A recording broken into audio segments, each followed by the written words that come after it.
Avec G20 en maths, il n'y a jamais de problème, mais que des solutions.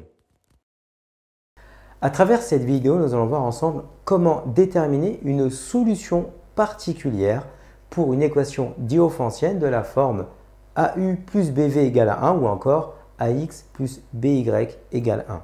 Donc en fait, on va le traiter sur un exemple. Ici, on souhaite justifier qu'il existe un couple d'entiers, d'accord, XY, tel que l'équation 13x plus 8y égale 1 va admettre au moins une solution, d'accord, et ensuite, on va déterminer ce couple de solutions. Donc en fait, ici, pour définir si une équation diophantienne de la forme, donc ici AX plus BY égale 1 admet une solution, on va faire appel au théorème de Bézout. Donc en fait, ici, comment on va s'y prendre? Dans un premier temps, on va calculer le PGCD de A et de B. Donc le PGCD de 13,8, c'est égal à 1. Donc ça veut dire en fait que ici, 13 et 8, ce sont des nombres premiers. Et donc, à l'aide du théorème de Bézout, si eh bien, les nombres A et B sont premiers entre eux, alors il va exister eh bien, un couple d'entiers relatifs, donc ici en l'occurrence XY, tel que l'équation 13x plus 8y est égale à 1 admettent une solution. Donc ça, c'est la définition que vous avez en haut à droite sur le théorème de Bézout. Donc maintenant, une fois qu'on a montré qu'il existait eh bien, un couple de solutions, on va voir ensemble comment on va le déterminer. Donc pour ce faire, on va commencer en fait à écrire ici l'algorithme d'Euclide. C'est-à-dire en fait, c'est l'algorithme qui nous permet de donner le PGCD entre deux nombres. Donc en fait, on est d'accord que 13 est égal à 8 fois 1 plus 5. Donc là, j'ai mis exprès le 5 ici en bleu, donc c'est le reste. 8 égale à 5 fois 1 plus 3. 5 égale 3 fois 1 plus 2. 3 est égal à 2 fois 1 plus 1 et 2 est égal à 1 fois 2 plus 0.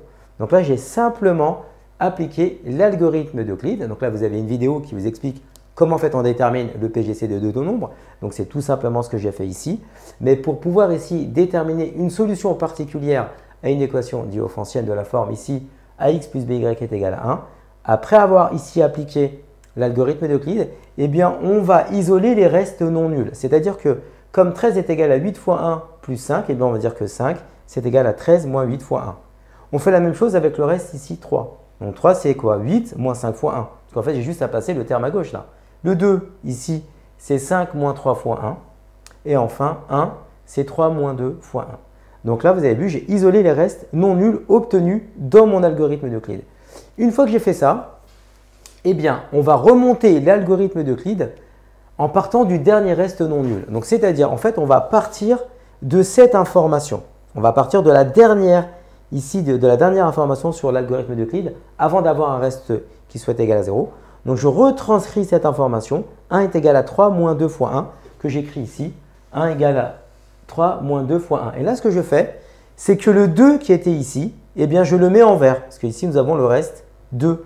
Donc, ici, j'ai mis 1 égale 3 moins 2 fois 1. Et ensuite, je vais remplacer 2 par son expression, parce que nous savons que 2, c'est 5 moins 3 fois 1. Eh bien, je remplace ici le 2 par 5 moins 3 fois 1. D'accord? Et je vais réduire l'expression.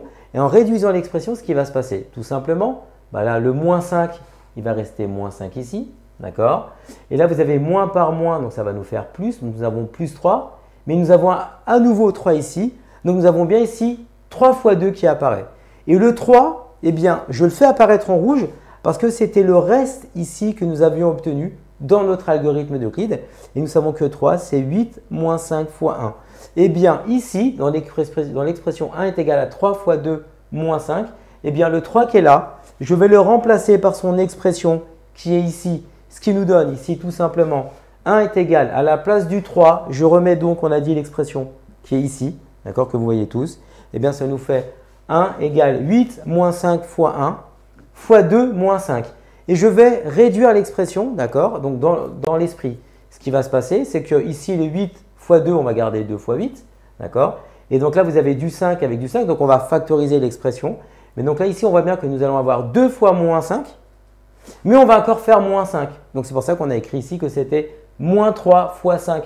Et le 5 ici, on le connaît, je le mets en bleu, parce que c'était ce reste-là que nous avions ici trouvé. Donc, dans l'expression 2 fois 8 moins 3 fois 5, on va remplacer le 5 par l'expression qui est ici. 5 est égal à 13 moins 8 fois 1.